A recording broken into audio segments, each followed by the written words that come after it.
It's a good sign. Did that pop up showing we're recording? I heard her say recording in progress. Oh, I didn't hear that. So we're good to go. And you can see the little recording thing Yeah, up at the at the top right, top. Yep. blinking. I Mhm. don't see any attendees, and I know there are folks who are trying to get in. So I want to make sure we are truly public before we start a public meeting. I am showing the attendees is open, like their room, and they're allowed to come in, but I'm not showing any in there. Um, I'm seeing your registration is pending approval. Let me look Awesome. in, All right. let me see. Maybe the settings changed for some reason.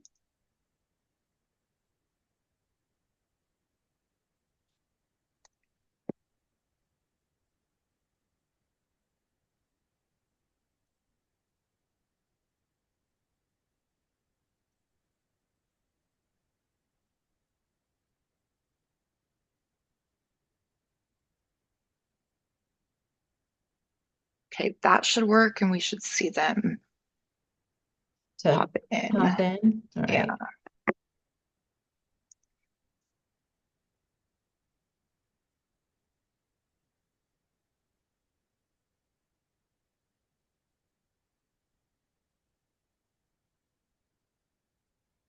there we Ooh, go. okay.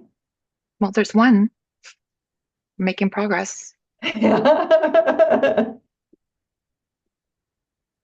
There's two. All right. I just want to really, really make sure we're public. And Shannon O'Fallon, if you have any opinions about when I start, please advise. But we looks like folks from the public are starting to pop in. And if folks are curious, what you do is you click on your participant icon down at the bottom of your Zoom screen, and then participants pops up on the right, and then there's attendees and panelists. You all are panelists because you're participants in the meeting, and the Yeah. others are folks who can watch. I think you can start. Okay, Yeah. great. Thanks, Shannon.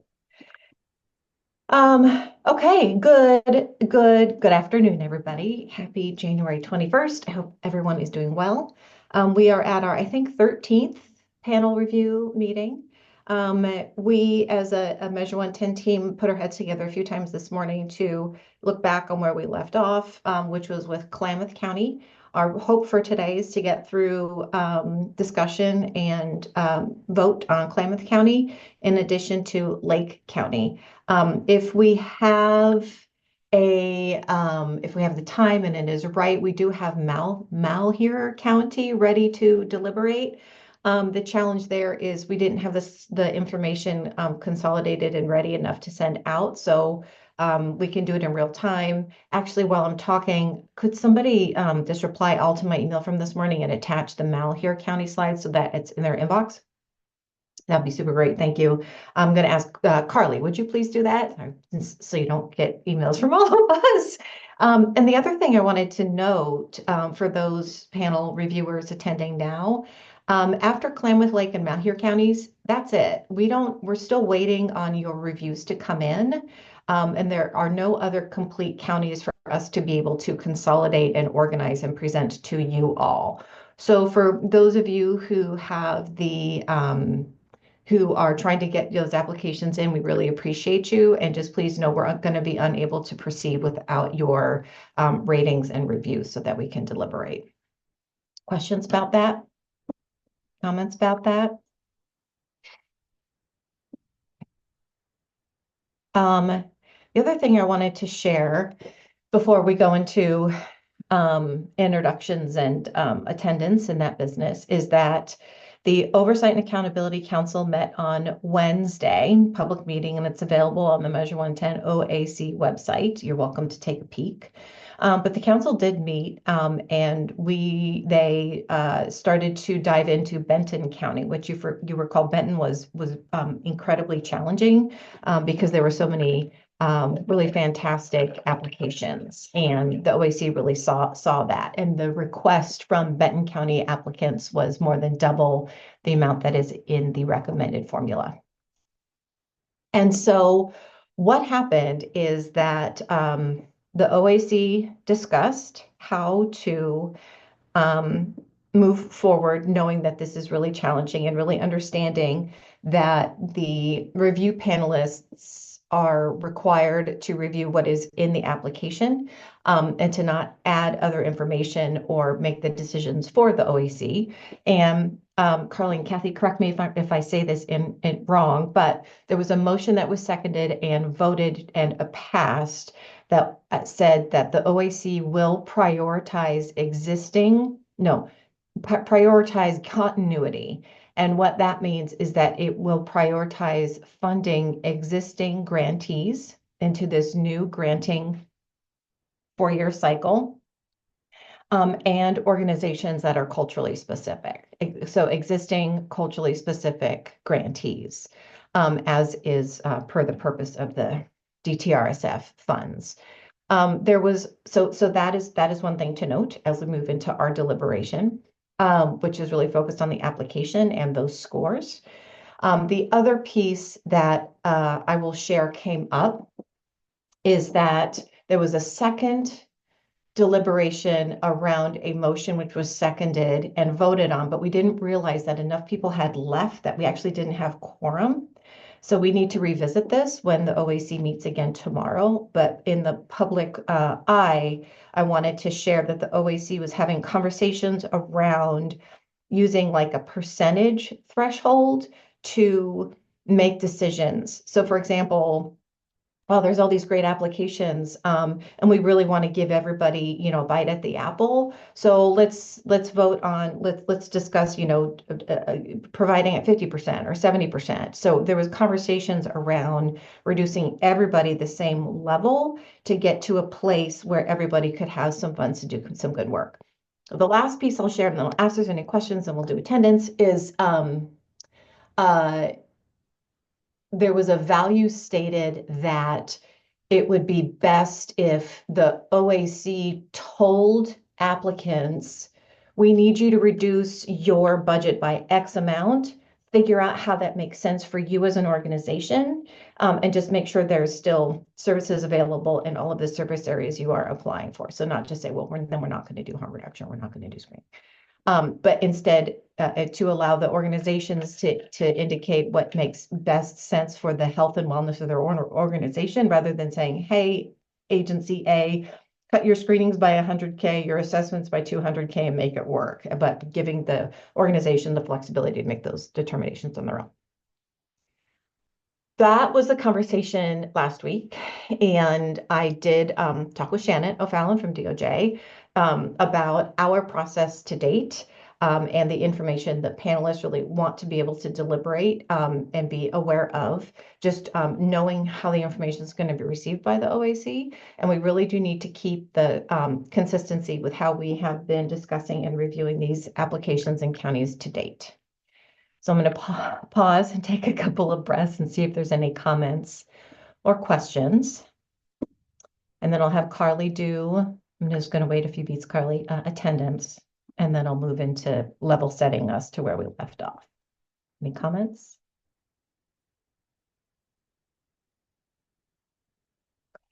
I just want to make sure that that is crystal clear before we move into the conversation today. Carly, could you take attendance, please? Amy, are you here? Dharma? Actually, I think she said she was not going to be here today. Keisha. Melinda?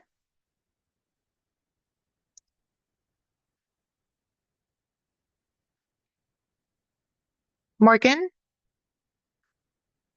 Nicole Silva? Ron Williams? Zeb let me know he's not going to be able to make it. Abby? Here. Ariana? Here. Ane? Here. Dana? I'm here. Hi, Dana. I'm glad you were able to get in. I'm sorry about that. Daniel? I am here. Hi, Daniel. Danielle? Here. Drew? Elizabeth Padilla?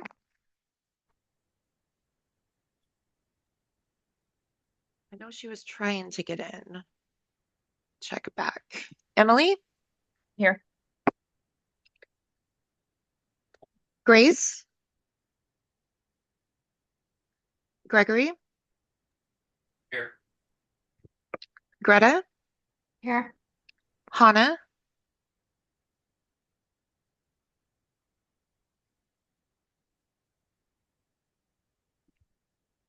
John? He should be here in a minute. He's having a little trouble joining. I see him now. Okay.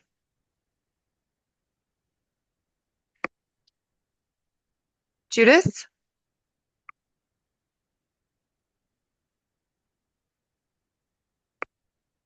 Juliana? Here. June? Here. Kathy? Here. Kylie? Here. Kirsten? Liz? Here. Mark? Here. Maya? Here. Megan? Michelle? Here. Nicole Corbin? I'm here. Nicole Egler? Here. Rachel Lawrence? Sam Byers? Oh, sorry. Oh, sorry. I'm here. Hi, Rachel. Sorry about that. Sam is not here, right? I'm here. Oh, hi, Sam. Sarah Adelhart. Here. Sarah Hubner. Sean McMahon.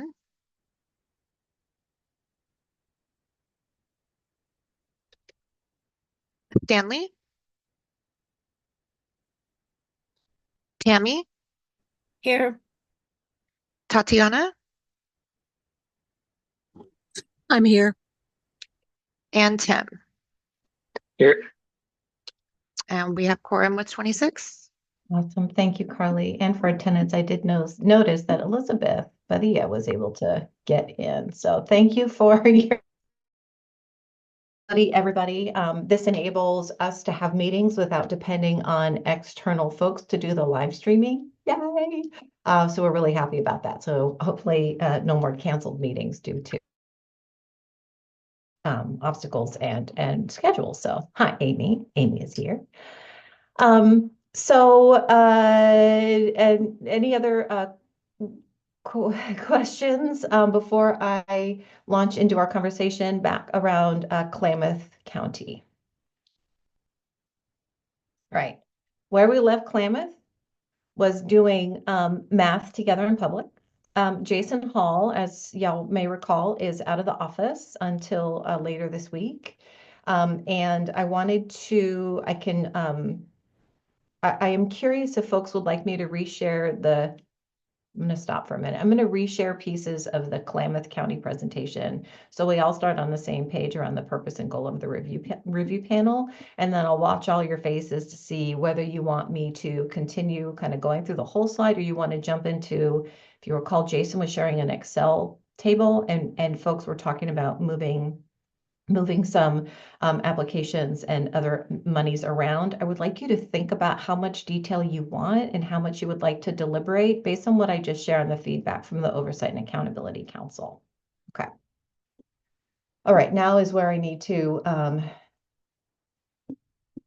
right, Abby, go back to the first slide and share screen. All right. And I'll do a call for conflicts again, just to be really clear.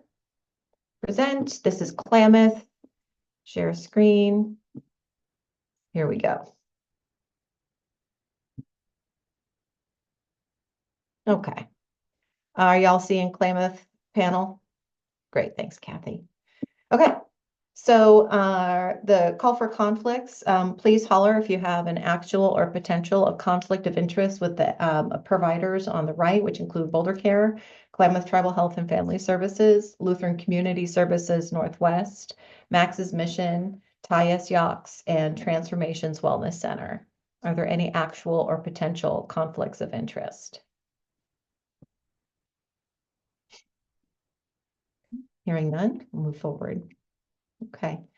To recall the objective per Oregon administrative rule of this review panel is that once all the applications have been evaluated and scored, the review panel may meet as many times as is necessary and must provide final funding recommendations to the OAC. The panel review must, to the greatest extent practicable, recommend at least one applicant in each service area in each county.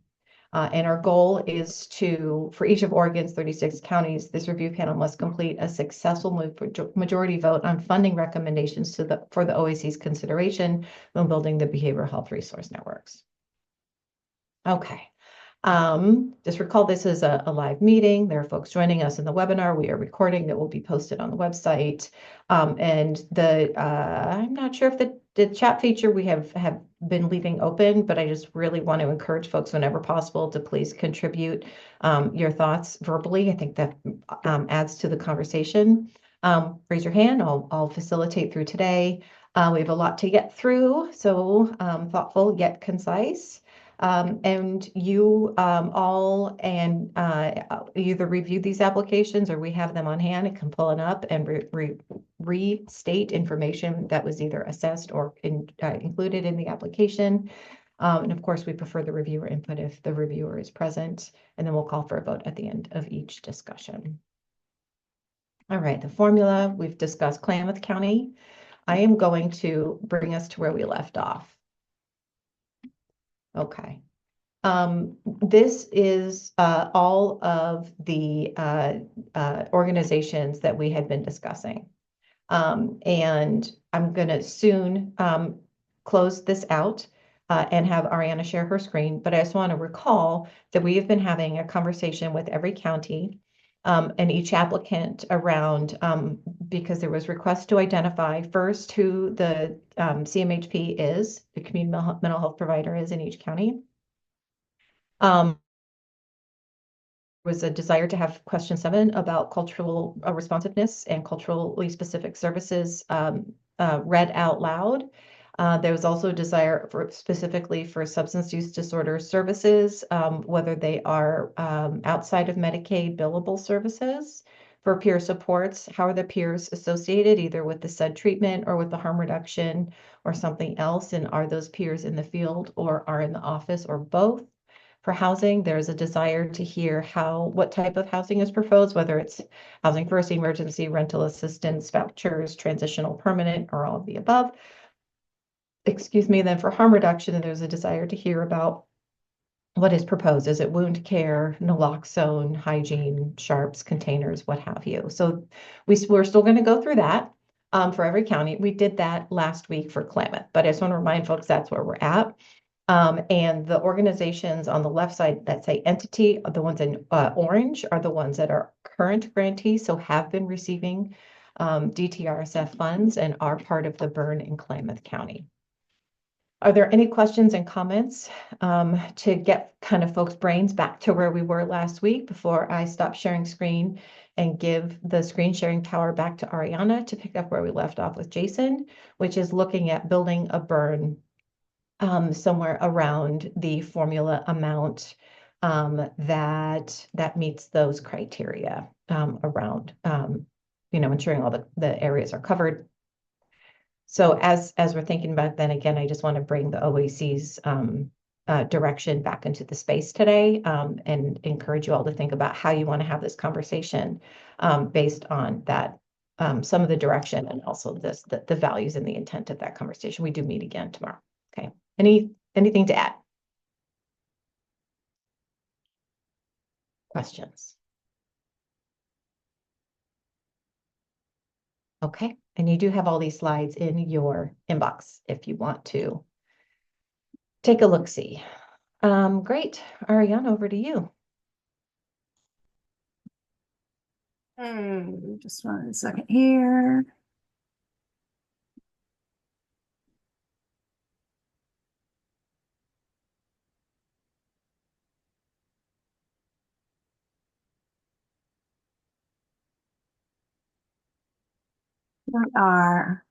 This is this correct? Yeah, that's what I just showed. And then do you want to pop up the spreadsheet? I am trying. Oh, sorry. 1 second here.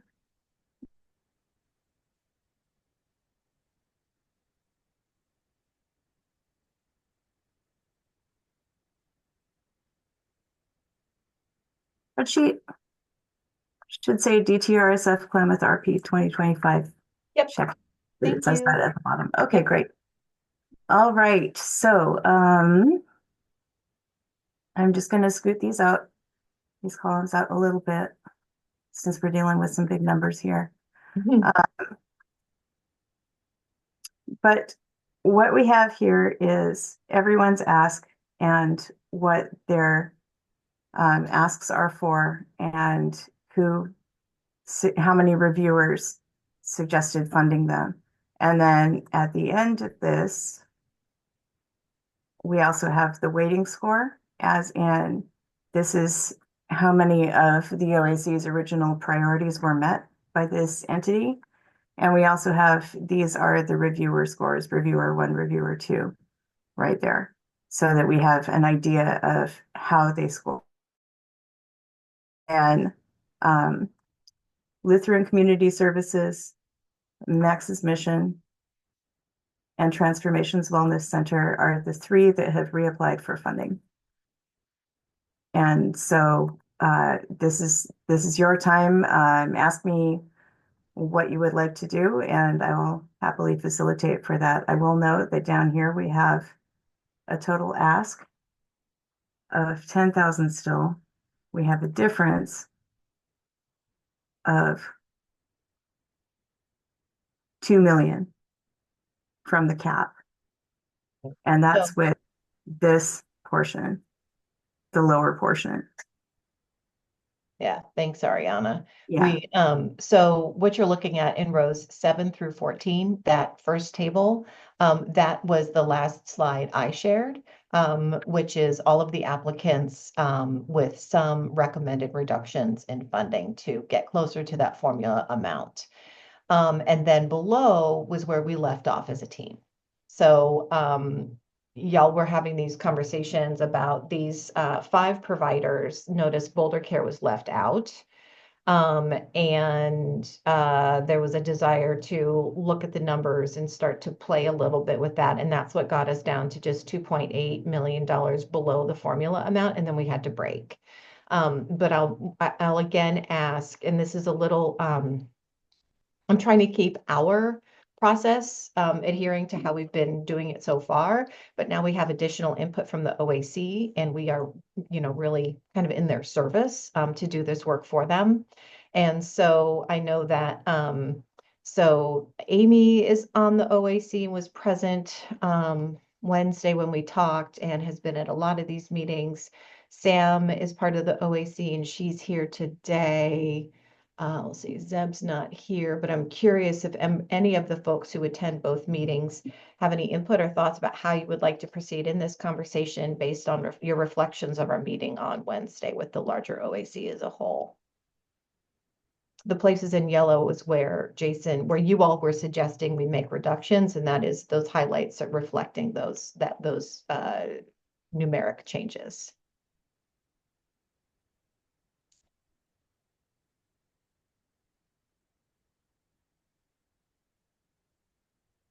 Sam or Amy, how would you suggest moving forward, noting the OAC's discussion on Wednesday? Do you want to continue to have conversation to get us closer to the formula?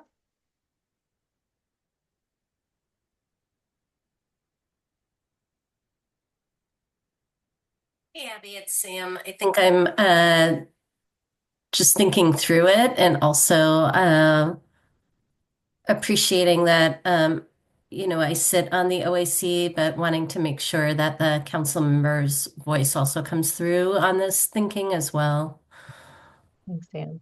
Amy, looked like you had to maybe jump and get a call, but I'll see if Amy has any feedback being a member.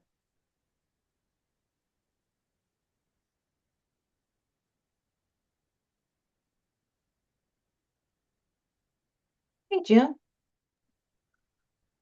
So I'm not an OAC member, but I do watch the meetings, and I did watch the meeting. My and I could be wrong, and I hope that Amy pops on, but my impression was that, we've gotten to this point now and we were struggling. We stopped at a point where we were struggling. I I would think we would just recommend what we have done here and let them hash that out at OAC and negotiations when they go back, because the OAC may not want to fund all these organizations, right?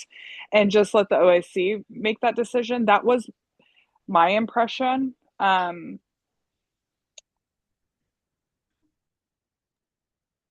Thanks, June.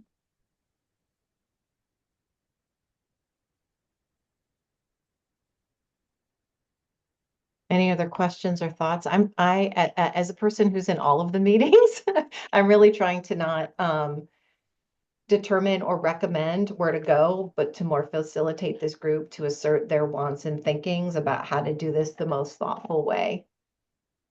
And there's Emily. Go ahead, please. Hi, similar to June, not a member of the OAC, but watched it. It sounds like two things. One, they were like the overall consensus was sort of that they wanted to fund more organizations, even if it meant cutting a little bit of funding.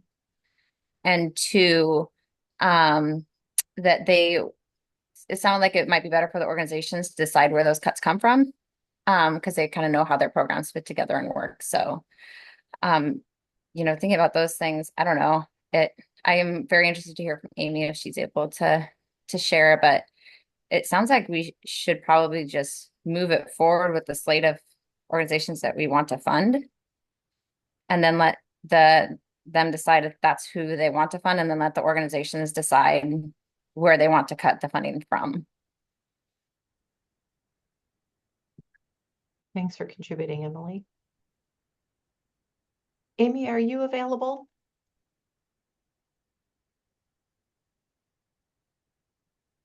Lakeisha's here too. Lakeisha, are you available? Hey, yeah. Hey, welcome. So, have you caught some of the discussion so far? No, I just chimed in. Welcome. Good to see your name. So we're seeking some thoughtful contributions from any folks who are present today who are also OAC members, and reflecting on the conversation that the OAC had last week on Wednesday about wanting to fund many providers, but talking about prioritizing continuity by funding existing grantees who are culturally specific, and that there was a motion that was voted on, but have to redo it because we didn't have quorum. But there was a conversation around how do we fund as many, I don't want to use the wrong words, how do we fund high quality providers, and just simply reduce the amount across the board and let them figure out how to get within that constraint without dictating how much. So the conversation here is how much deeper should the review panel go to make recommendations to the OAC, or should the review panel consider just making a recommendation to the OACs? This handful of applicants, they're great. Go figure it out with your facilitated support and tri-chair leadership. I think we should try to, well, if one of the aspects is culturally specific, try to raise that to the top as we are, like, I don't know if we could choose a color or something for culturally specific or not. Sorry, somebody was calling me. I don't know if we could choose a color or something for culturally specific, or, so you can highlight those organizations to make it a little easier to disseminate. And thanks, Keisha, appreciate your thinking on this. And I know that what we're able to do as a group is there was a request to read question 7 out loud, and maybe if folks want to revisit that, or does anybody want to reflect on the conversation from last week? I remember we had a conversation. I'm sorry. It's about Tyus Yox and Max's mission in Klamath Tribal Health and Family Services, if I recall, digging back into the Wayback Time Machine, because last week feels like. Go ahead, Keisha. Sorry, go ahead. I'm sorry. The No, only no. thing about question 7 is it doesn't really say if the organization is culturally specific or not. It just says, it just talks about the services they provide in a cultural, what is it? Appropriate way, but not That's really right. if they're culturally specific. That's right. And so it would be just all of your knowledge and understanding about the organization. Because what we are given is the answer to question 7, not a deep, understanding of the organization as a whole, simply what they included in their application.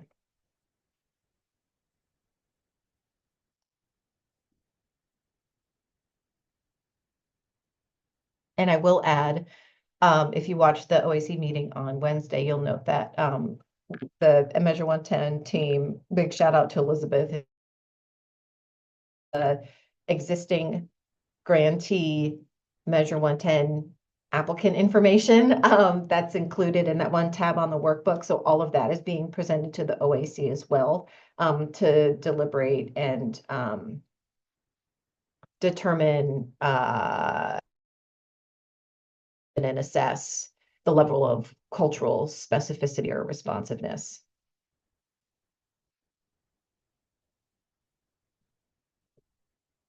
So I've heard two things. I've heard this is potentially a good menu of providers. Let's send that over to the OAC for final decision and deliberation. I've also heard, can we have a conversation about the cultural specificity of these providers? How would you all prefer to proceed? If you could please participate and let us all know so that we can muddle through Klamath together and figure out how to be thoughtful and thorough, yet also allowing the OAC to do its work as well. June? Yeah, I think we talked about most of this last meeting about the cultural specific organizations. I'm ready to move forward with what's on the screen right here. Move it forward to the OAC. I'm sorry, was that a motion, June? Yeah, I motion to move forward the proposal that's on the screen right now to the OAC for recommendation for funding. And just to clarify, June, you are talking about these 5 that I have up on the screen right now?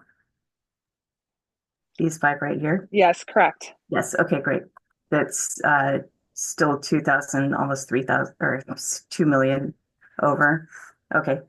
Yes, and I think that at least what I got from the OAC meeting, and people can chime in and disagree, is that they were really wanting to go back to the providers and let the providers decide where to cut funding so it worked best for their program. And I see that we're over, but I think that just with the information that I gathered, that this is okay to move forward. Shannon? Yeah, just sort of a point of order. I think to the extent that you can identify the slide rather than referring to sort of what's on the screen right now, would be super beneficial for historical purposes. Ariana, do you want to stop sharing and I'll take back over? I shall. Thanks, Shannon.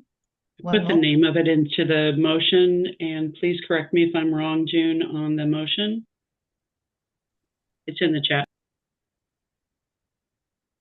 No, that motion looks good. I can read it. I motion to move Klamath County forward to the OAC with recommendations on what is shown. See DTRSF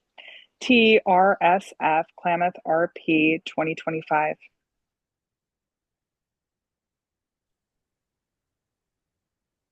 Do we need more specificity on that name of the panel or the worksheet? Second. And we need a second. I'll second it. Is that Amy? Yes, it is. This is Ariana, and I do want to note that what is on this slide is not reflective of what is on the spreadsheet, and therefore it would have to be updated. Yep. Thank you, Ariana. Yeah. So Shannon indicated that having a slide is more helpful because these are the materials that are sent out. This is slide, no, I'm sharing screen. I think it's 18.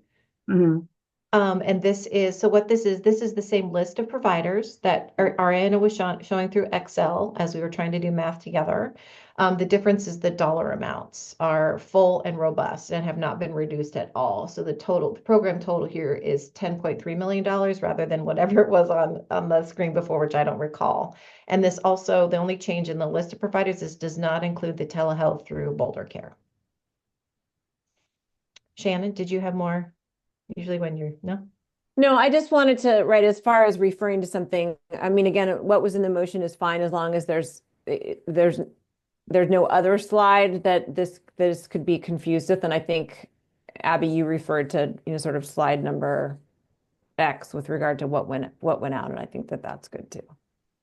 And I think if it's helpful, I'd like to get some clarity about the dollar amounts, because that's really the big differences between this, what you're looking at now, and what Ariana was sharing is because the last conversation we were having was about reducing dollar amounts.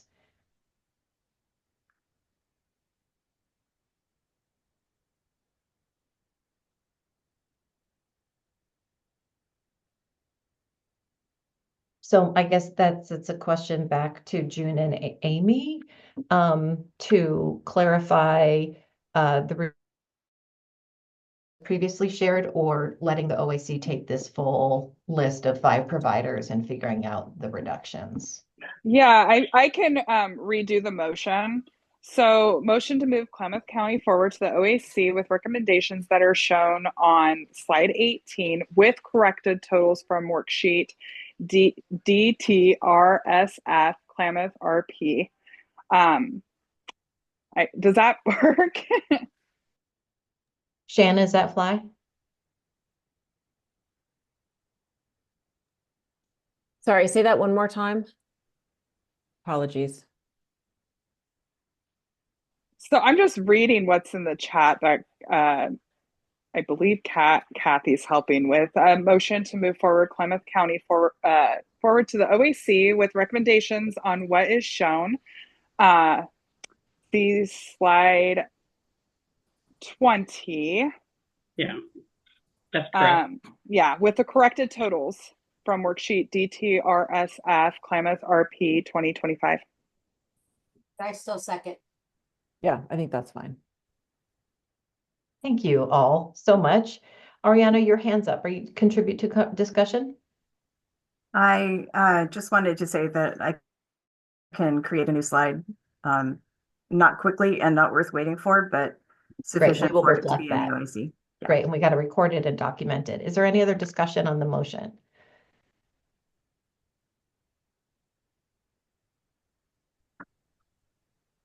Okay, roll call vote, please, Carly. Thank you. Amy, how do you vote? Yes. Keisha? Yes. Melinda? Is Melinda here? I don't think so. Abby? Yes. Ariana? Yes. Ane? Yes. Dana? Yes. Daniel? Yes. Danielle? Yes. Elizabeth? Yes. Emily? Yes. Gregory? Yes. Greta?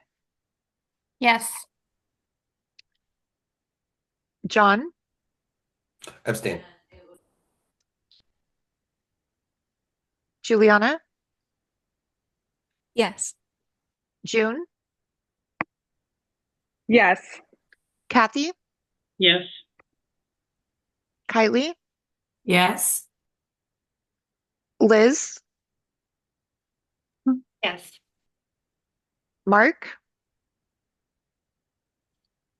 Yes. Maya? Yes. Michelle? Yes. Nicole Corbin? Yes. Nicole Egler? Yes. Rachel Lawrence? Yes. Sam? Yes. Sarah Adelhart? Yes. Sarah Hebner, Tammy, Yes. Tatiana, Yes. and Tim. Yes. And that passes with 29. Wonderful. Thank you all. Okay. We're going to dive right into Lake County. I am going to share my screen and that'll do a call for conflicts.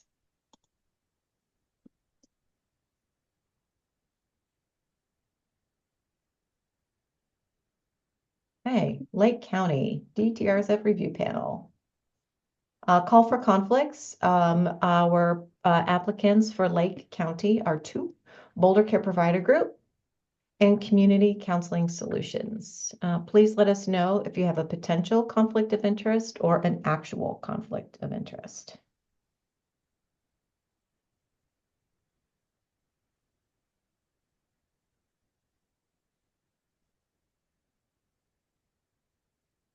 Okay, hearing none.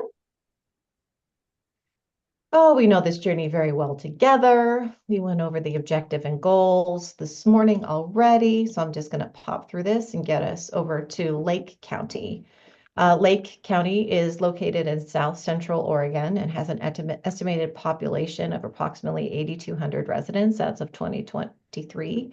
The median household income is $61,000, below the national average, and the poverty rate is 17%. Economic challenges within Lake County. The median age is almost 46 years old, suggesting an older population, and the county's racial composition, as you can see here, is 81% white, and with significant Hispanic, Latino, Latine population contributing as well. Overall, Lake County is a rural demographic profile with economic indicators that reflect certain challenges, including higher median age, as noted, and a poverty rate that is higher than broader state or national trends. The disability or intellectual and developmental disability rate is 10.5, and 42% of the population are low to moderate income. Okay, so there are 2 applicants, as you already know, for Lake County, Boulder Care and Community Counseling Solutions, who both passed the minimum screening requirements. Like other counties, Lake County's formula, as agreed upon by the OAC, is $2 million. You add Boulder Care and Community Counseling Solutions together, and you get $2.160 million, which is feels like nothing, 160K over the formula amount, but still something for us to discuss. Come on, wake up. Here we go. Sorry, thank you. All right, so here are the areas that folks are applied for, and we're going to have our regular conversation about whether either one of the applicants is the CMHP, and I think there was someone who had a link to that and could indicate that in previously. There was I think Jude put up a website so we could just track all the CMHPs in the different counties. We're also going to have the reviewers read out the question 7 so we can more deeply hear about their answers to the cultural and linguistic responsive services question. I'll note the amounts for screening and assessment. There is a desire to hear directly from the reviewers. Are the SUD services proposed outside of Medicaid billable services in terms of peer support, which both are applying for, the peer support services associated with SUD treatment, harm reduction, or both? And are those services performed in the field or in the office? For housing, please articulate whether the housing services are housing first, emergency, transitional, permanent rental assistance, or what type of housing, and for harm reduction, supplies, wound care, kits, naloxone distribution, syringes, you name it. And you'll see here, Boulder Care's program cost is $11,000, which is something we're seeing a lot of. CCS, or Community Counseling Solutions, program cost is $1 million. So if there are questions about the budget line items, I know that the folks who reviewed and the Measure 110 team can dive into that. And you see the reviewer scores on the left and the priority scores, which are simply a summary of the cultural, it's question 7, question 8, basically whether they're able to serve underserved populations, whether they have trauma-informed care, and then their answer to the Medicaid question, and whether those answers are whether those questions are answered robustly. And then you'll see we've got our color coding. Blue is when one of the two reviewers recommended, and green is when both did. I also will want to reflect for a moment on our previous conversations around there's both strengths and deltas with telehealth, knowing that particularly for larger, more rural communities, telehealth is a real asset, can be, and we want to make sure there is also every service area covered and as much variety for the residents of any county, and in this case, Lake County, as possible. Any questions before I call on our reviewers, who are Mark Jansen and John McElveen for Boulder Care, and John McElveen and Kylie for Community Counseling Solutions. Any questions? Kathy indicates that the community mental health provider is Outback Strong, so neither one of these applicants. Are we good to get rolling? Okay, so for either Mark or John, could you please, first of all, for Boulder Care, read the answer to question 7, please? Yeah, I have that. Hold on one second. I've got it up, John. Oh, okay. Boulder Care is committed. Go ahead, Mark. Yeah. You've heard it before, because I think they cut and pasted it. Boulder Care is committed to providing intersectional, cultural, and linguistically specific services to patients. Boulder maintains an active organization-wide diversity, equity, and inclusion program that engages staff in ongoing discussion and educational topics, including both internal and external expertise. Boulder's focused on a variety of issues affecting its diverse patient population, for example, anti-racism, the intersection of race and the war on drugs, language education for specific populations, such as Native American, criminal justice, and how it mishandles addiction, harm reduction principles. Boulder Care prioritizes a diverse care team, including clinicians and care advocates, who will provide care themselves and help educate the larger care team staff based on their own lived experience and unique perspectives. Currently, the Boulder team is comprised of the following: 33% of the clinicians and clinical support staff identify as non-white, Black, Indigenous, Hispanic, Latinx, Asian, or 2 or more races. 80% of clinicians and clinical support identify as female, 20% as male, 3.6% of clinicians and clinical support staff identify as LGBTQIA+ or Two-Spirit. For the Medicaid portion, they do bill Medicaid, and how they deal with the Medicaid billing question is Boulder Care partners with nearly all Oregon health plan CCOs to provide services to its existing patients, and will first submit claims for reimbursement for clinical services to Oregon health plan entities for primary payers for enrolled members referred to by the burn. Standard Oregon Medicaid fee for service rate cards only cover 37% of Boulder Care's cost of care, which includes additional non-covered services such as peer recovery, case management, and other patient support services described therein. And as far as the peer support portion of that, like we've discussed before, this is a telemedicine-based SUD treatment, and so their peer support is to do clinical care, staffing expenses associated with offering low-barrier telemedicine-based SUD treatment, and then for the SUD treatment is also a telemedicine treatment model. Thanks, Mark. I get that. One last question. What are they offering for harm reduction? Let me see. I don't know if they did do harm reduction on this one. They did. I think, Mark, just like you mentioned with all the Boulder Care applications, they mention harm reduction. I think it's just purchase of naloxone that has been a question, because they they do treatment. So, they do have the ability to actually bill, and they actually have the ability now with Open Medicaid codes to bill and dispense naloxone. Yeah. I'm certainly not saying they should or shouldn't get it. I'm just pointing that out as a matter of course. Yeah, So, their narrative under the harm reduction section basically says what John says, which was they're going to fund harm reduction efforts through distribution of Narcan and testing strips. Okay, thanks. Testing strips and Narcan. All right. Any questions on the Boulder Care Lake County application from anybody before we move to CCS?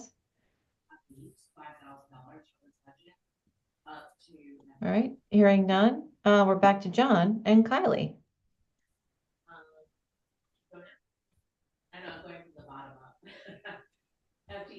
I've got question 7 ready. Great. Go ahead. Go ahead, Kylie. Sorry, I was muted.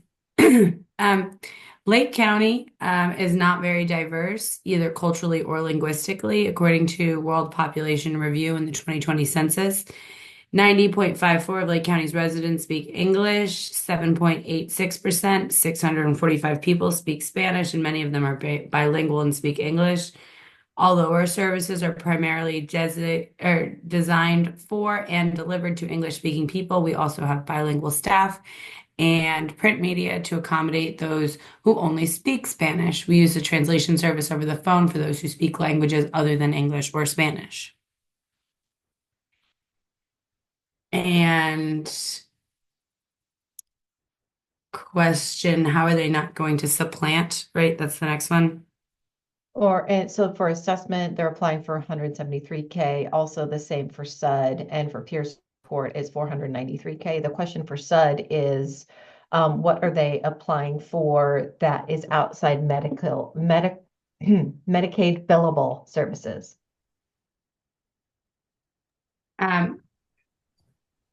So they indicate they're going to, let's see, it says, I'd be able to help you with that. yeah, I'm just, the way that it's written is a little, It is written a little strange, but in their fiscal narrative part of it, Community Counseling Services intends to subcontract services indicated in this application.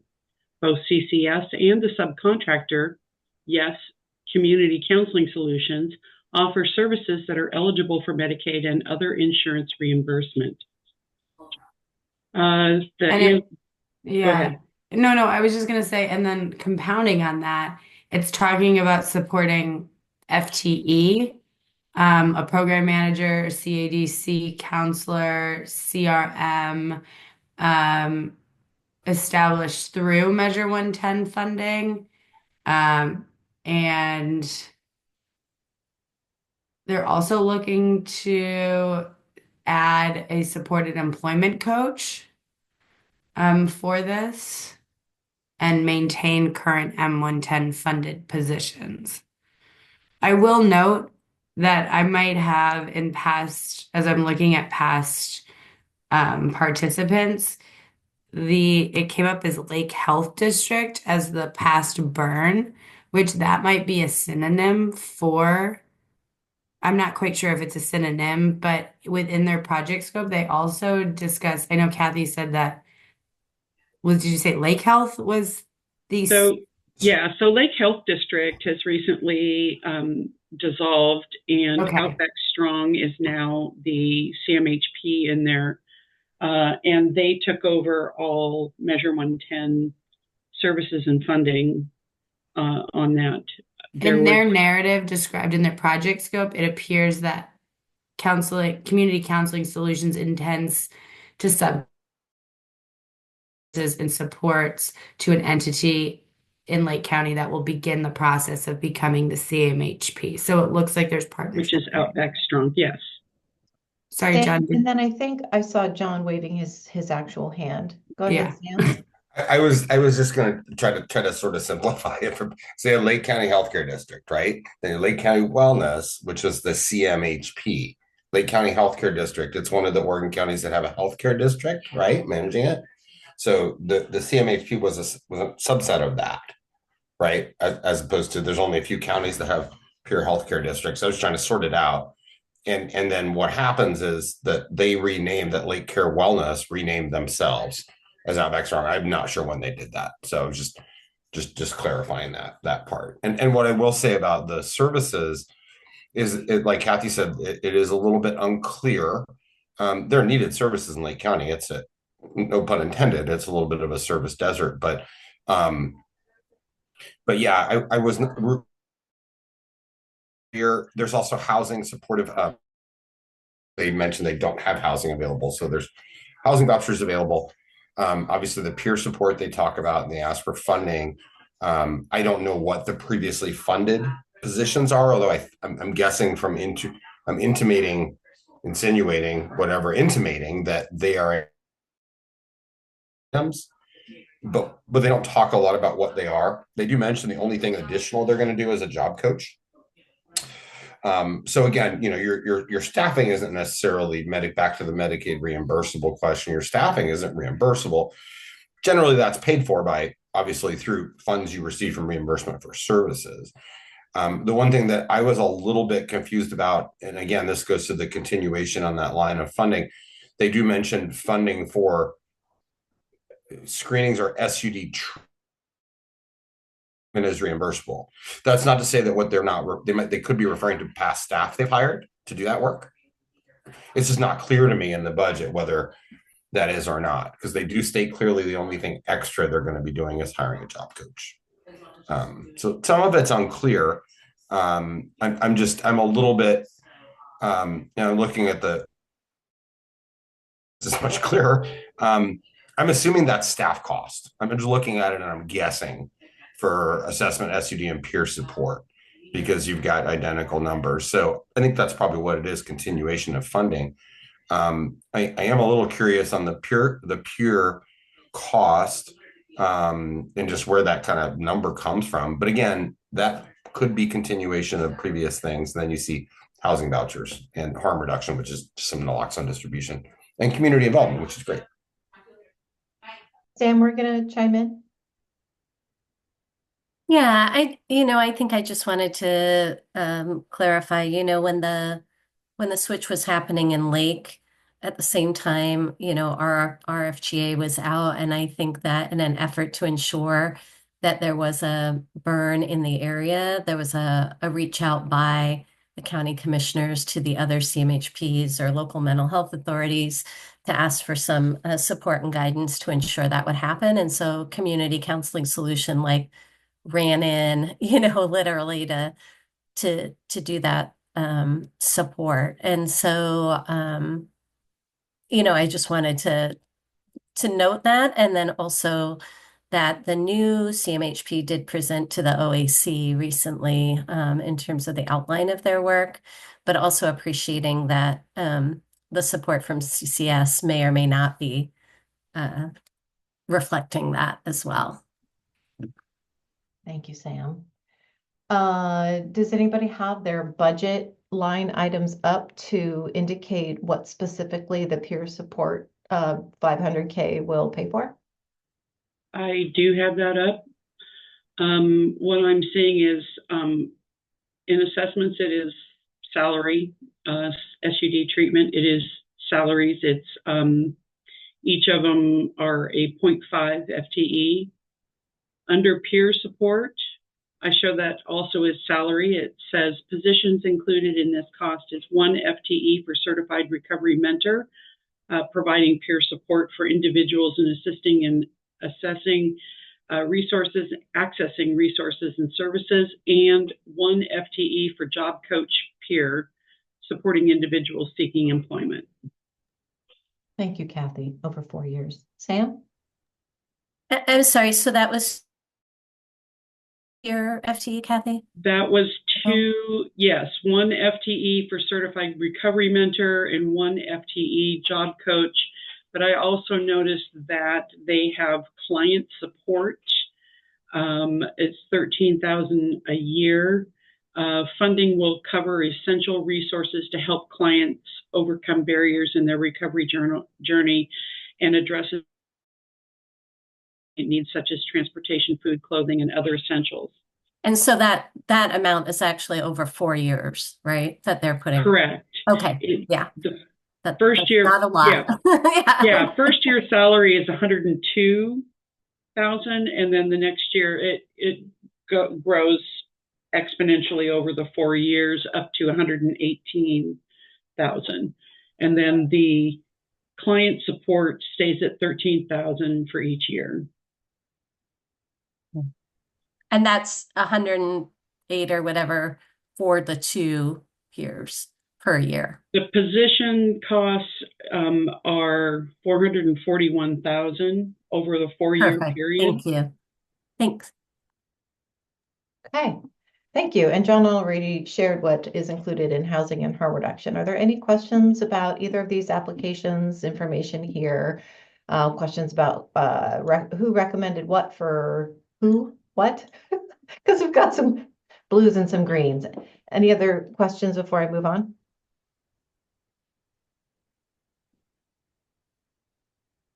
Okay. And here we have, neither RFG applicant is the Lake County CMHP, because we know it is Outback Strong. So if we just take the recommended totals, we are about $10,000 under budget. And going back to remind folks where we were, so that community counseling solution, sorry, I'm going the wrong way. There we go. Just be community counseling solutions. And so I just want to kind of give a couple of options here. Folks like these as starting points. June, jump in. Ooh, that's the end. Yeah, I would like to reconsider Boulder Care for this county. It's a huge, huge county and geographically and spread out, and not everybody has access to in-office treatment. And so I'd like to consider that with maybe CCS lowering some of their program costs. Is there a motion in there, June?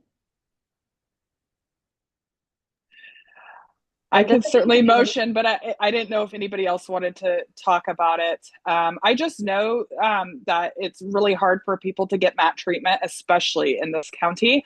And Boulder Care is offering that via telehealth. And I just think that because of access issues, that would be a good option for folks.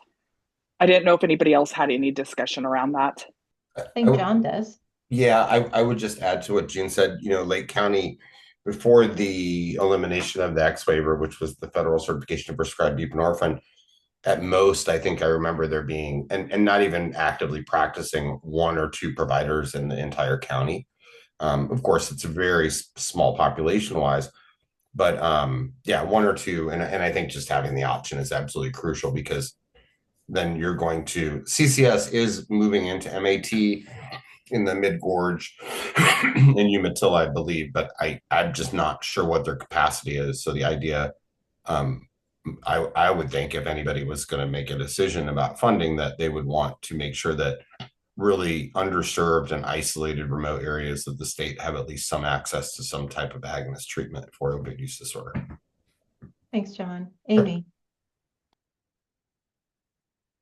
So, and I appreciate hearing that. I know that Boulder Care is not going to refuse people that apply to them. They're just applying for funding with us to get funded. They're still going to offer their services like they have been all along. So it's not that they're just not going to provide services if we are not able to fund them. So with that in mind, I mean, keep an open mind that just because we just are unable to fund everybody or we're unable to make it work, for one, doesn't mean that they're not going to come through, because they will. They have in every county.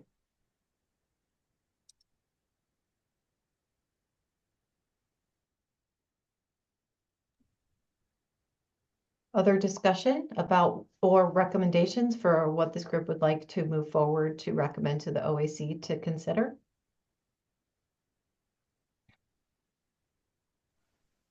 Yeah, I would still like to see Boulder Care's SUD program funded. We can't assume everybody in this county has insurance for MAT treatment and access to MAT treatment. So I'd like to see it move forward. If that is a motion, I'd second it. I I don't know. believe it is. Okay, let's, was there a motion specifically on the table? And if so, let's make sure we capture it accurately. Yeah, I'd like to, can you go back to the other screen the proposal you guys have with just CCS? Because it was, yeah, that one. Yeah, so I'll move a motion. I motion to move potential burn number 1 for Boulder Care SUD program to this to the recommendation to the OAC. And that would be the $117,160.78 request. Correct. I see Kathy typing. Is that correct? This one here, the second one I put in? Motion to move Lake County potential burn number 1 forward? That's correct. So that is the motion on the table. I second that. Is that what you're waiting for? Yes, either Elizabeth reaffirming hers or someone else chiming in. Michelle, we got you. Yeah, I'll reaffirm. Okay, great. So that's June motion and Elizabeth seconded, I think. Yes, that is Okay. correct. All right. Discussion.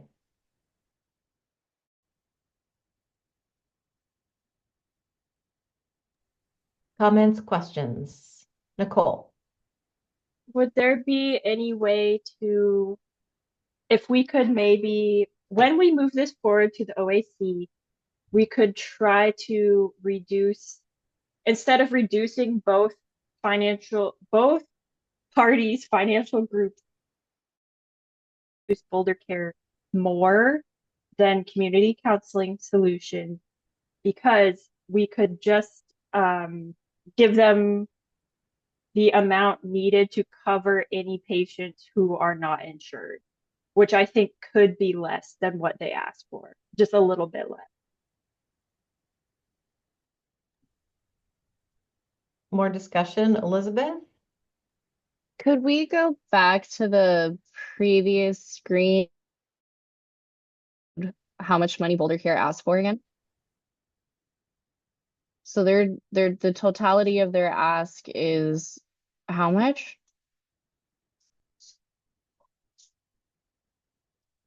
I have to, should we do math together? Let's see, 24, 35. So under 200K. I feel like they're asking for so little comparatively to Community Counseling Solutions that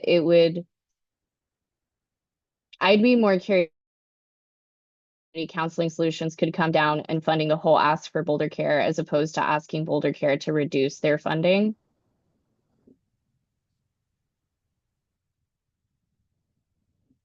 So the current motion, which is on the table and was seconded, was to fully Community Counseling Services ask here along the middle row and to fund Boulder Care Provider Group's SUD request, but nothing else.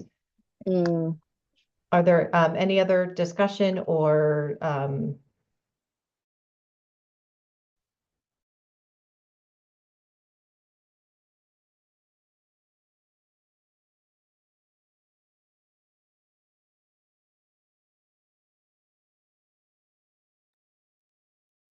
Sam?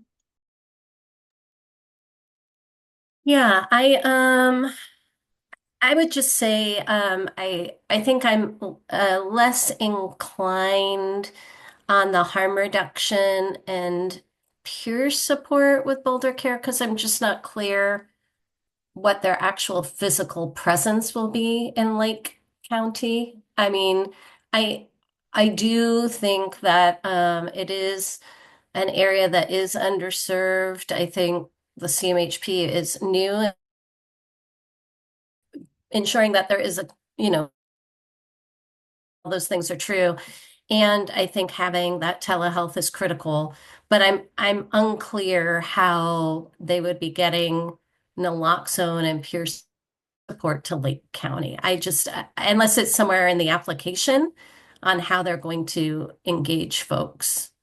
Because if it's a matter of like prescribing naloxone and then they have to go somewhere and get it, it's not quite as easy as it is in some other counties. So I would still support the idea of funding just the said service. So you're reaffirming the motion that was seconded.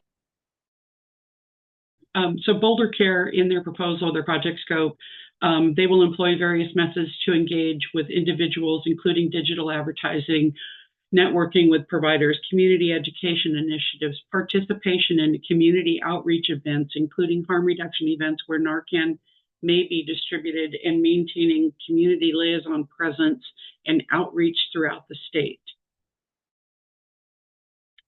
You want me to continue reading, Sam? Are those in person or just virtual? That is my understanding of what they wrote here, is that they're the various methods to engage with individuals, and then having distribution at harm reduction events tells me that they're going to be at events. Once a person is engaged as a patient, Boulder Care will provide evidence-based treatment for opioid, alcohol.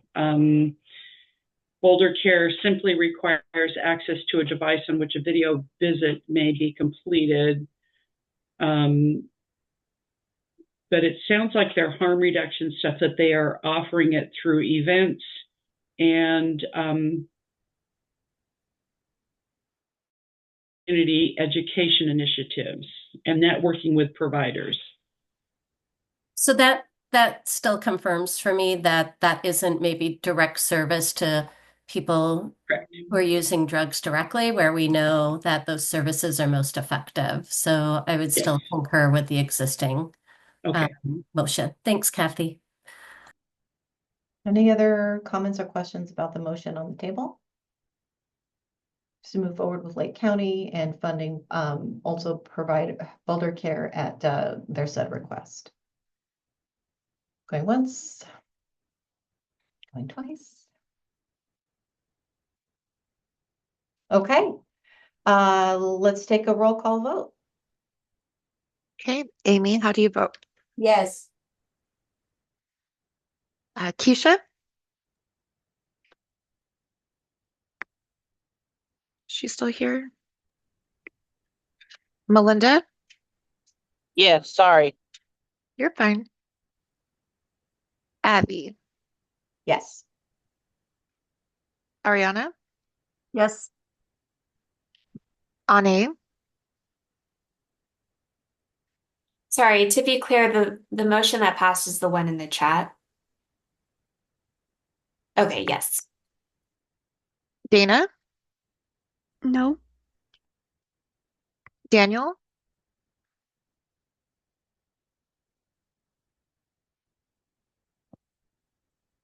I think he stepped out. Danielle? Yes. Elizabeth? Yes. Emily? Yes. Gregory? Yes. Greta? Yes.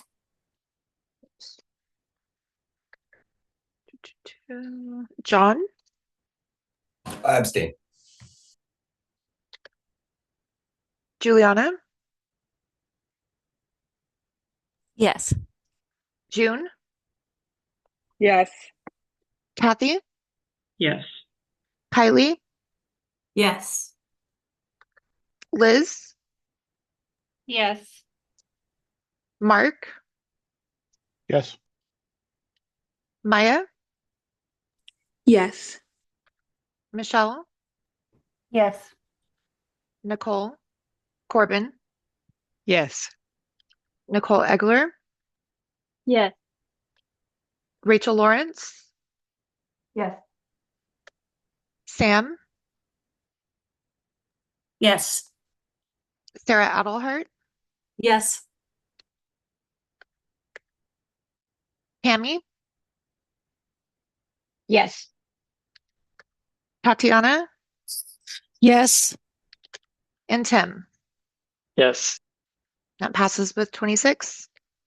Thank you, Carly. Everybody doing okay? Congratulations, a couple more counties down. Please go ahead and if you need to step away, just put a BRB in the chat so we know you needed to get some more water. I know these meetings are really long. I always fill up my water right before we jump in. Okay, we're going to jump into Malheur County, and it is 2:49. That means we have a potentially 40 minutes to do Malheur County. I just want to remind folks, if you have any applications outstanding, you should have received an email from the Measure 110 Grants email address. Malheur is our last complete county. And without your thoughtful contributions, we're not going to be able to proceed on Thursday unless folks are able to turn those in so that we can keep this process rolling. All right. Sharing screen, Malheur County, share. All right. Moving forward with our calls for conflicts, there are 4 applicants from Malheur County: Altruistic Recovery, Boulder Care Provider Group, Eastern Oregon Center for Independent Living, you'll see it as E, and Lifeways, Inc. Are there any actual or potential calls, conflicts of interest? I'll say calls for conflicts of interest. I'm going to give it a couple of beats. All right, thanks, Sam. Thanks for letting us know you need to leave at 3. Okay, I'm going to I'm not going to repeat what I've already repeated today. Here we go.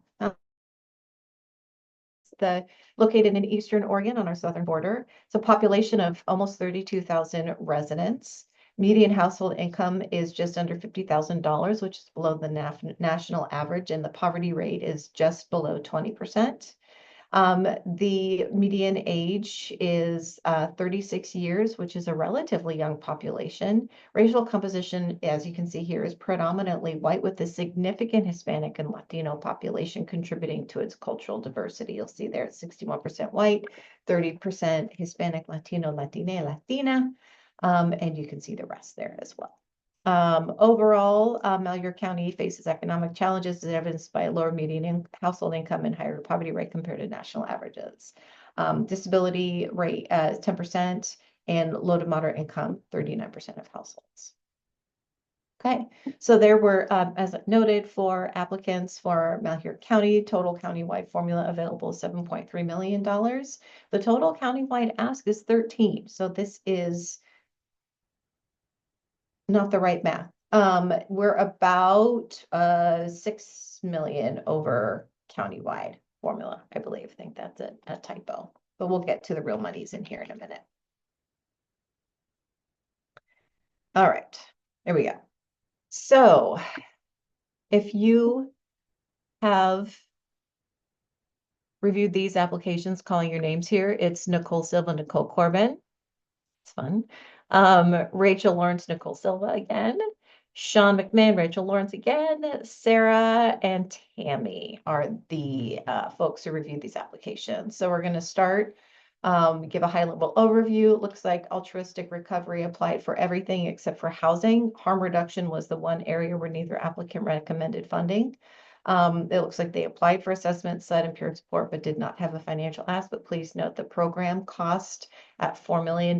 So I think when someone opens the workbook and will be able to see that they probably built in some staff and supports in that budget instead of breaking it out to the different budget areas. Boulder Care, we know them well. And in this county, they've applied for SUD, peer support, and harm reduction. And Eastern Oregon Center for Independent Living and Lifeways are the existing burns who are reapplying. You see Eastern Oregon Center for Independent Living apply for housing at 1.3 and harm reduction at $1 million. You'll also see Lifeways applied for all 6 service areas, and you see those prospective dollar amounts there. So the total is of the ask. All right.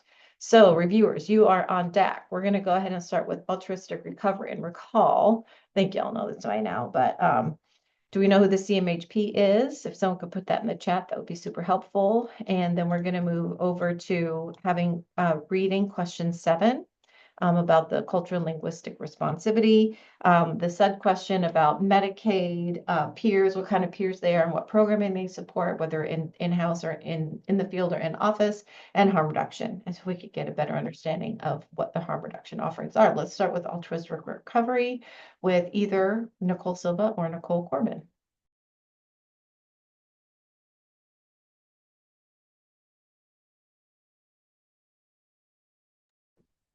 Okay, all the Nicoles all the time. This is Nicole Corbin. And Altruistic Recovery indicated that they are an outpatient SUD and mental health treatment center. They've been serving Mal here for 3 years. They strive to address the needs of their client in a non-judgmental, evidence-based manner. They want funding for a withdrawal management and intensive outpatient center. They identify that that will fill a significant gap in the community.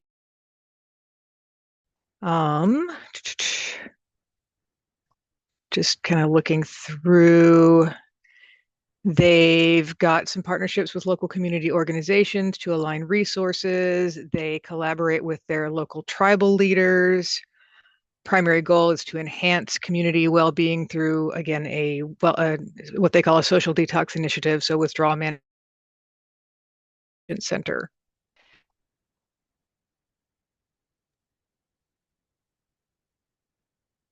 Thanks, Nicole. Nicole Silva, are you here today? Don't think so.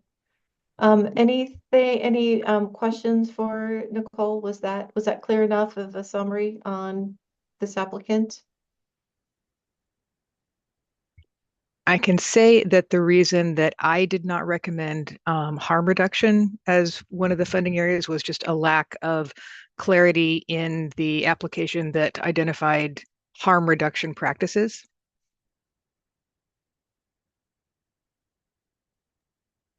Thanks, Nicole. And did you already read the full answer to question 7? Sorry, the full answer to question 7. I did not read the entire thing. All staff undergo cultural competency training, gaining insights into the community's values, beliefs, and practices, including historical trauma and substance use stigma. We actively involve community members in service planning and implementation, guided by an advisory board of local leaders that meet regularly. Meetings with CADCs address emerging needs and trends.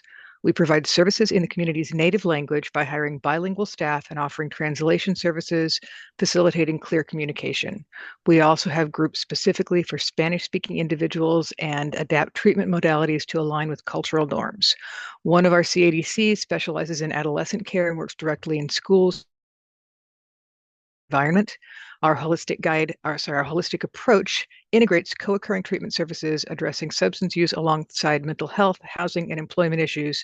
Through these strategies, we foster a supportive environment that is respectful and responsive to our community's unique needs. Wow, thanks, Nicole. That's helpful. Last question, since you're kind of on deck, is was I correct in presuming $1 million is built out all of the FTE for the other service areas? Yes. Okay. Specifics that you need to know?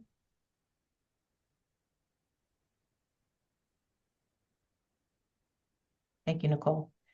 We're moving on to Boulder Care, and Rachel Lawrence, you are here and on deck.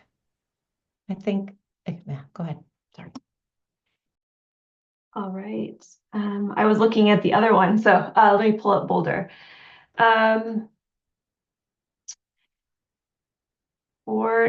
we just reading number 7? I would say yes, sorry, I was just gonna say if it's the same, don't worry about it, but I know we want to make sure that each applicant in each county has a thorough deliberation. So please, thank you. All right, here we go. Boulder Care is committed to providing intersectional, culturally and linguistically specific services to patients. Boulder maintains an active organization-wide diversity, equity, and inclusion program that engages staff in ongoing discussion and educational topics using both internal and outside expertise. Boulder is focused on a variety of issues affecting its diverse patient population. For example, anti-racism, the intersection of race and the war on drugs, language education for specific populations, e.g. Native American, criminal justice and how it mishandles addiction, harm reduction principles. Boulder Care prioritizes a diverse care team, including clinicians and care advocates who will provide care themselves and help educate the larger care team staff based on their own lived experience and unique perspectives. Currently, the Boulder team is comprised of the following. 33% of the clinicians and clinical support staff identify as non-white, Black, Indigenous, Hispanic, Latinx, Asian, or 2 or more races. 80% of clinicians and clinical support staff identify as female and 20% as male. 3.6% of clinicians and clinical support staff identify as LGBTQIA+ or Two-Spirit. That's the end of the question. Thank you so much, Rachel. And we see that Boulder Care is not applying for screening or assessment. Could you say a little bit about what they're applying for SUD? And sounds the last time we talked about Boulder Care that it was mostly telehealth or through phone or other device. Could you please illuminate a little bit more on SUD and peer support? Yeah, so I can just look at my notes real quick. They're providing mobile phone access and telehealth-based treatment model. Yeah, let me see here. Distributing Narcan and drug testing supplies is the primary harm reduction activity that they're proposing. And I believe the rest of the funding is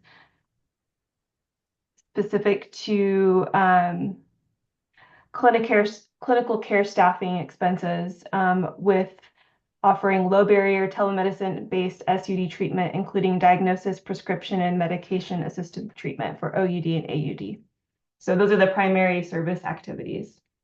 Thank you, Rachel. Any questions on this application from both?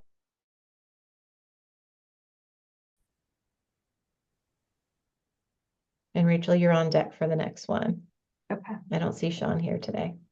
Great. Unless he is here. I do not see him. Moving on to the next application. Yeah, to Eastern Oregon Center for Independent Living. Great. EOCIL. Would you like me to read question 7 or would you like me to start with an overview? Yeah, start with question 7 and then describe the housing and harm application service area. Great. So the response to question 7 is yes, all services are culturally and linguistically tailored to enhance prevention, harm reduction, and housing outcomes and offer disability accommodation. EOCIL tailors prevention and service approaches to meet the diverse needs of key communities. And there's a list here. Men who have sex with men, transgender, sex worker, people who are institutionalized, incarcerated, and other closed settings, people who inject drugs, migrants, minority ethnic communities, BIPOC, they have the initials, people living with disabilities. And then it says, we participate in Escalate TA, all in caps, in parentheses, stigma reduction, and ARTIC, anti-racist trauma-informed care work groups, and sit on the Oregon Department of Justice's hate crime bias work group. Our services are accessible through mobile outreach, telehealth, anonymous harm reduction text line, language line, in-person interpretation, TTY, and multiple engagement approaches. we have staff that are both bilingual and bicultural. And that's the end of the question, of the response there. Thanks, Rachel. Any questions about that? About EOCIL? Okay. If you want to keep rolling with housing, what type of housing are they proposing, and harm reduction as well?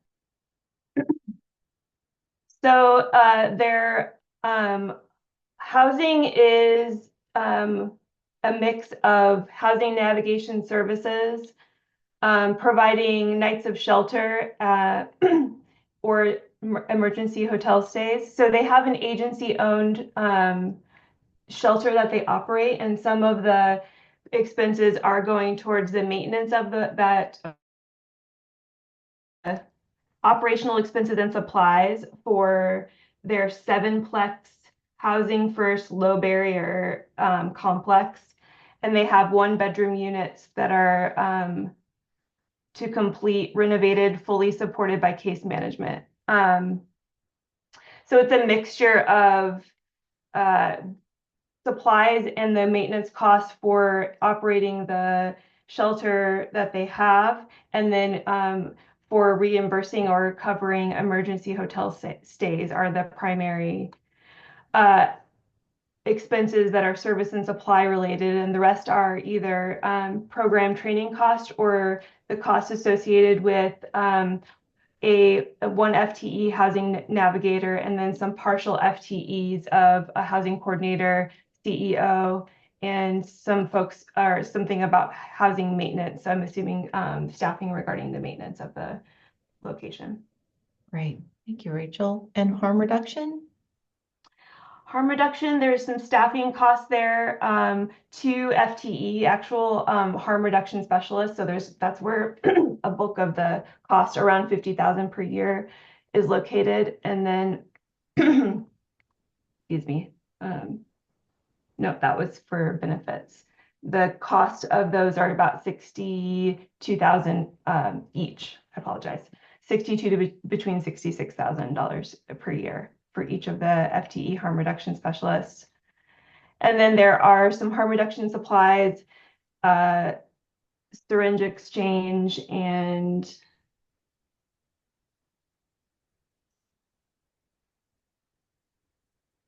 I don't see other specifics around the supply costs. Great. Thank you for that. Appreciate it. Any questions about EOCIL's application for Rachel? Tammy looks ready to lean in for Lifeways. Thank you, Tammy. And Lifeways is the CMHP for Malheur County. Oh, good to know. I didn't know that either. Yep. All right, so start with question 7, correct? Yes, right? please. Malheur County has a dense Hispanic and Latino population. About 1/3 of the roughly 31,000 residents, such as Lifeways, provide services designed for and delivered to this specific community. Through each department, bilingual staff are available and ensure programs are culturally adapted to meet these populations' needs effectively. When the ability to linguistically meet an individual's needs is unavailable, Lifeways works with a language interpreter line that offers interpretation services for over 250 languages over the phone or over video conferencing. Anything else on that part? That's the full answer. Yeah. So they're applying for 236,000 for screening, 470,000 for assessment. Tammy, could you share a little bit about what they're applying for in the SUD, whether you can discern what they're applying for is billable to Medicaid? They're doing quite a bit of FTEs. A lot of this is also going for salaries. So they got 1 FTE SUD supervisor, roughly around almost 70,000 a year, and then 1 FTE SUD case manager, about 52,000 a year, with 4% cost of living adjusted between the 2 to 4 years, and benefits at 35% of the salary. There's also quite a bit around training under that as well. Let's see. Also, a 1.3 FTE for a CADC, which looks at about 67,000 a year with 4% cost of living adjustment as well, and 35% for percent for benefits. Any questions about the SUD for Tammy? And Sarah, if there's anything you want to chime in, by all means. No, not yet. Okay. All right. I've got a little bit on housing on that too, if you're looking for it. It doesn't really say what the information is going to be used for, but they do have a narrative in there for 0.3 FTE, a CRM. Housing. Is that for the peers or for the housing? That's for the housing. The housing. Okay. Let's click back to peers here for just a quick second. Can you describe what the peers will be doing and how they're integrated into the rest of the services and whether those services are in the field or in the office? And that ask is for $1.421 million for LifeWays. I don't see in there if they say that it's going to be in the office or whether it's out in the field. They do have 3 FTE CRMs at about almost 44,000 a piece there. And then 2 FTE mental health peer support specialists at about 44,000 as well. And then with the cost of living and the adjustments for benefits and stuff. Okay, Sarah, what do you want to add? Oh, it does say it's kind of buried in another question, but they are able to be both in the office and in the field. Oh, that's good. Great. Thank you, team. Other questions about peers for LifeWays? That will move into housing. Tammy or Sarah, are they offering hotel vouchers, permanent supportive housing, transitional housing? What would they like to use the money for?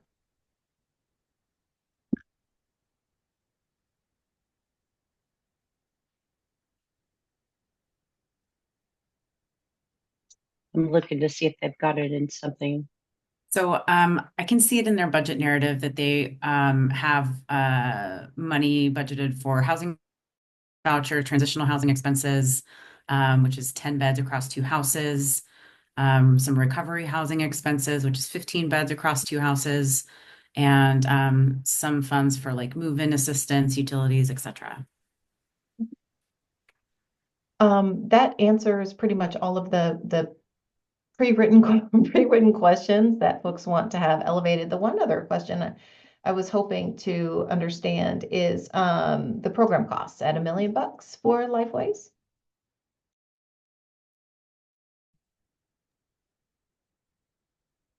Yeah, so they've got a 1 FTE for a SUD supervisor, 1 FTE for a SUD case manager, with some benefits and cost of living adjustments in there as well. Some general staff training costs and some general program supply costs. And 2 leased vehicles as well. Thanks.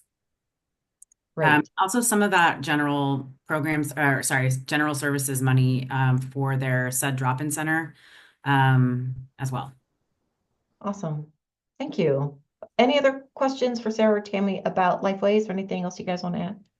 I want to add a small thing in case it comes up. This application was cut off. They ran out of space on the very last question in case the council ends up asking about their continuity plan. That answer was not complete. Okay. Thanks for letting us know. All right. So some quick math here. So we know that Malheur is way over the formula because there's, many interested parties in providing many, many needed services across the state.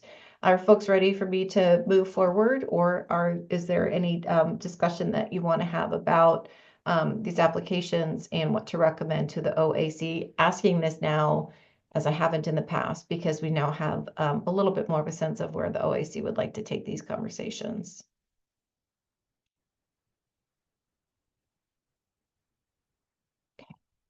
So these recommendations, recommendation is such a strong word. These beginning talking points for you all is really focused on the formula amount and the scores of the applications. So let's remember the OAC's desire for continuity for existing burn grantees and for culturally responsive and culturally specific services as I go to the next slide. And please think about everything that we've discussed so far and whether you have emotion percolating or questions percolating in your head and move forward.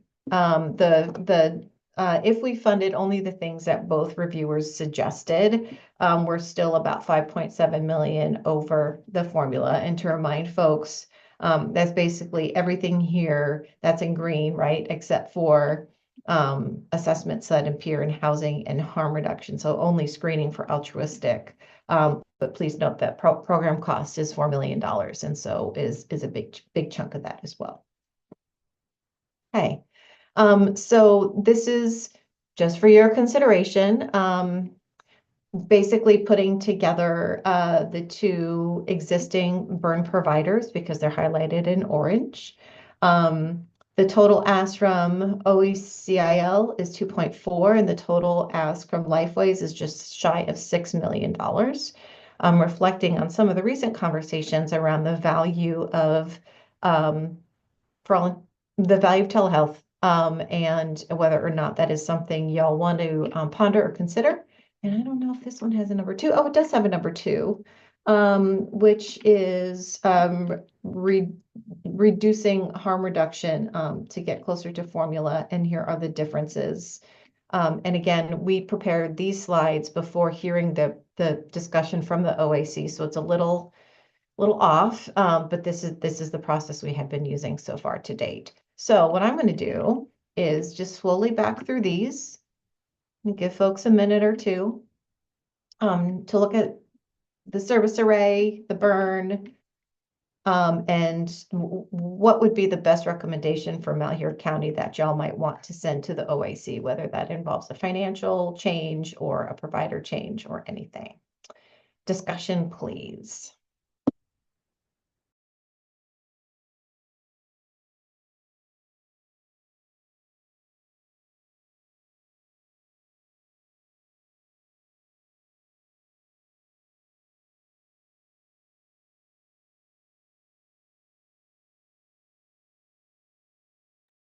Emily.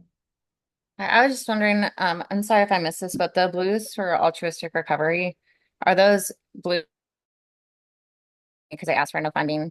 I'm just wondering if like the services that were discussed funding, but since they didn't ask for any money, they ended up being blue.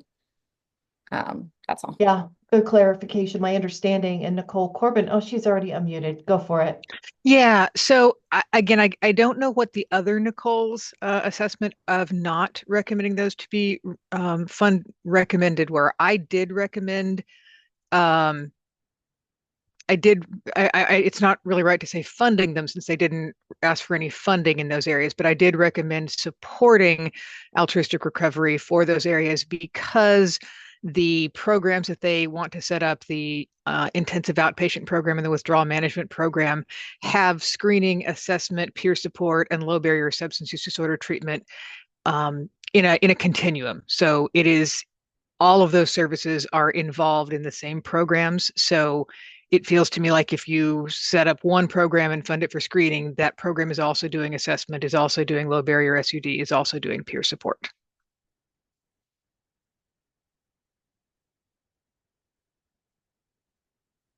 Did that actually answer the question?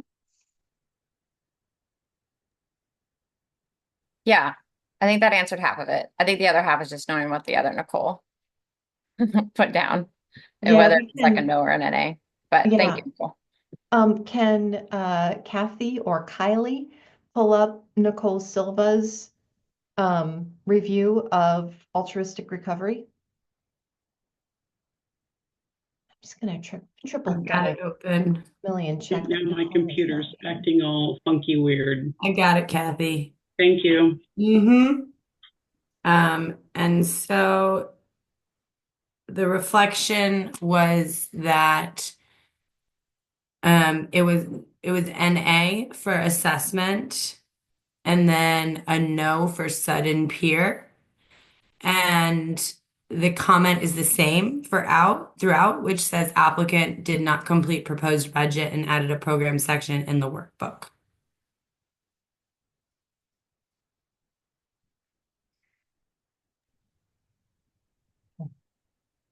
So there's your answer, Emily. All right, so what are folks thinking? Talk to me. How do you want to proceed with Malheur County? There's a lot of financial ask, a lot of important work being proposed, and unfortunately, the formula would not allow for all of this being done. Do you want to deliberate that here, or do you want to pass it over to the OAC to have this conversation?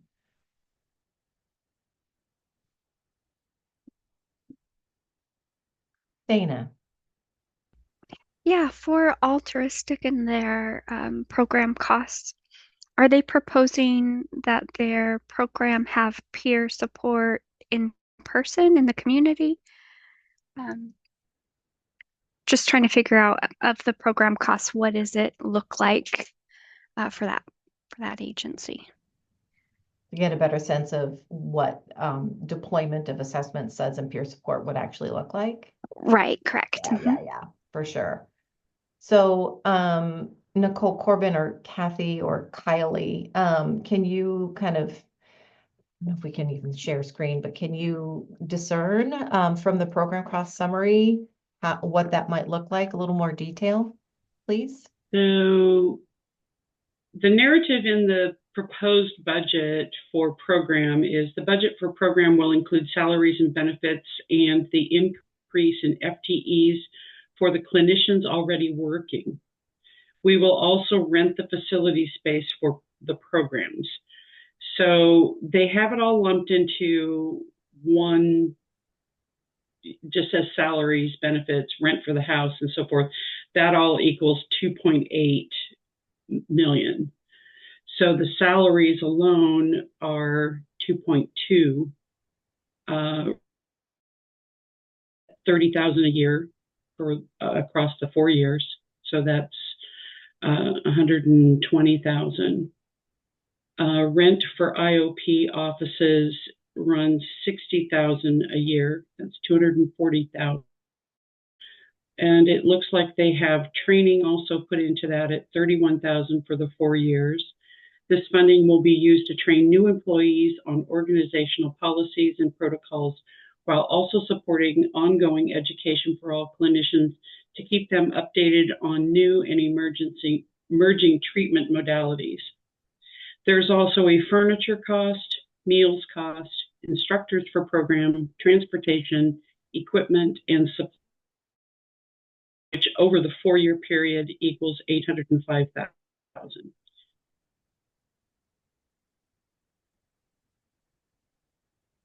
Did that help?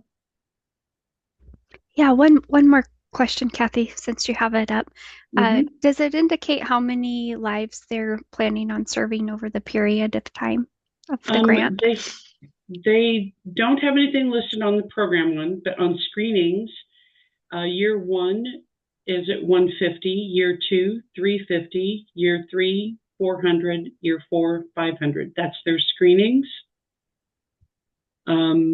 Their assessments, they do have the same numbers across for each year, but no funding put into that amount. Nothing indicated on their proposed budget.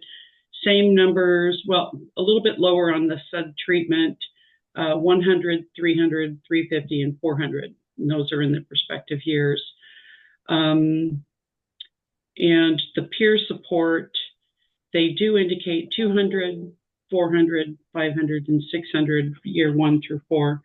And it says it was included in the program cost.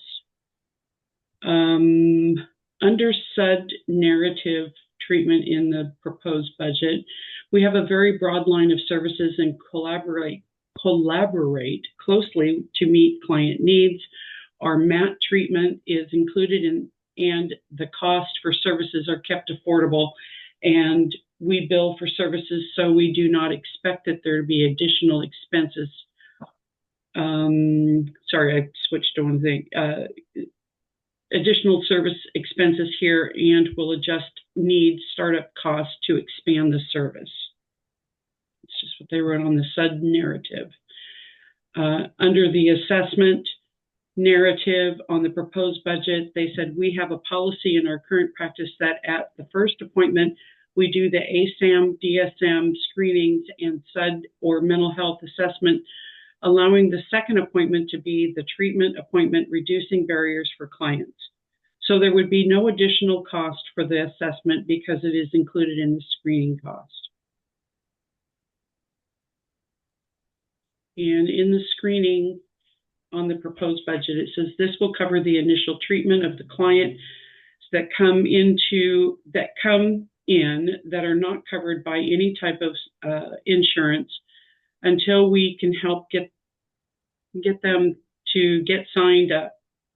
There will be no delay in treatment, and this funding will cover the initial assessment and screening needed to enter services. And the amount that they have on, well, you can see it in there, the $22,000 is indicated for their screening, but there's no funds indicated on assessment, SUD, or peer support. Looks like your program cost is absorbing all of that. Thank you. Kylie? Yeah, I just was looking in the milestone chart as well on how many people served throughout the timeline. Now they don't do an expansion plan as it would per year, but it looks like over the course of this grant, they're looking to serve 1,400 individuals in screening, 1,100 for SUD, for assessments, 425 folks in harm reduction, and 1,700 in peer support over the 4 years. But I just don't know at what caliber the increase goes year after year as they expand. Thanks for that extra detail. So as we've heard from the OAC, prioritizing continuity with existing grantees and role cultural specificity for different communities.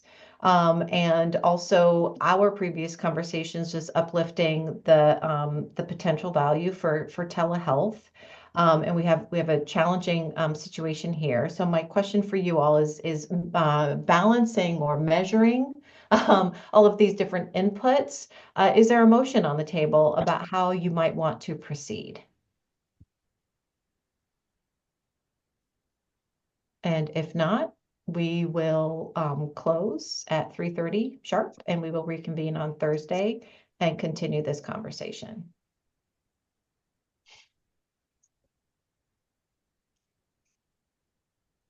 Does anybody have any recommendations? Can you show me potential burn number 2? You betcha. So this is one that includes both of the existing grantees. And this is 2.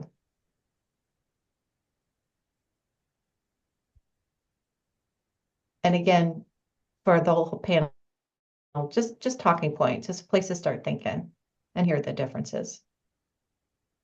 And again, we can recall that we can make a recommendation that, you know, these providers seem great. OAC, figure out how you might want to have them reduced to meet your budget closer. Oops, sorry. Every time I click, it doesn't. Oh, I'm going to stop sharing. Okay. Dana. Yeah, I just want to ask about consideration of building choice in a community, client choice. Since there is an opportunity to build that in this county at this particular time with Altruistic wanting to expand their program to serve more individuals, if that's something that we are being asked to consider, because it sounds like the priority really is on who has been previously funded.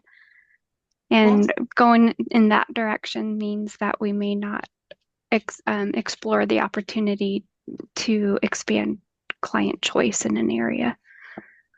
Yep. So the beginning of the OAC conversation was around continuity and cultural responsivity and cultural appropriate and responsive services, but that conversation isn't done yet. So it's clear the OAC is going to continue to have conversation about other values.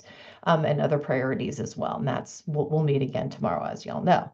So I wouldn't say, Dana, that it's continuity or nothing. I would say that that's where the conversation is so far.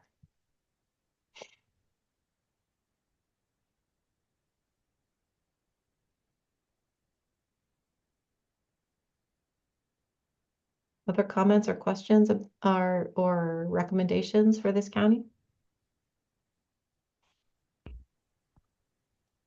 This is Dana. Sorry, one more time. Is it possible to ask for a third burn option where we do evaluate a new provider having more of a role for client choice, in-person client choice? Absolutely. Everything is on the table. Those recommendations are not true recommendations. Those are just like, here's a way to think about it. What do you think? What's missing? And what I'm hearing you say, Dana, is that client choice is something that would be a good topic for us to have a chat about. And I appreciate that. Ariana. I was just going to say in regards to that there are a couple of options. One of them is to include altruistic recovery, which really only has a dollar value for screening.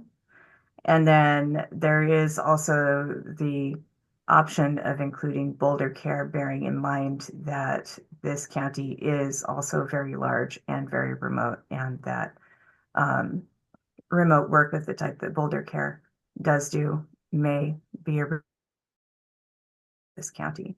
So I can lock those up in slides if we want to table this for now, and we can consider it first thing when we get back in session. Get back together. Yep.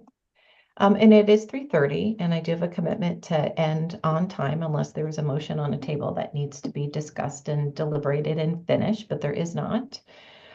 So what we will do is please hold on to these slides, take a closer look. Think if you have any questions or comments about the slides, because they are in your inbox. Sorry for the delay with that. And we will pick up this county when we come back together on Thursday. And please, just please, if you haven't completed your reviews, we can add another county. If not, we'll just talk about Malheur and have to close. And our time together is precious. And I hope we can really lean in together and deliberate additional counties. I think Marion County may be next, or perhaps one Lincoln or something that starts with an L. So, because we're going alphabetically. Anything else for the good of the order before we close? As always, much appreciation as folks are hopping up. See you Thursday. Thank you.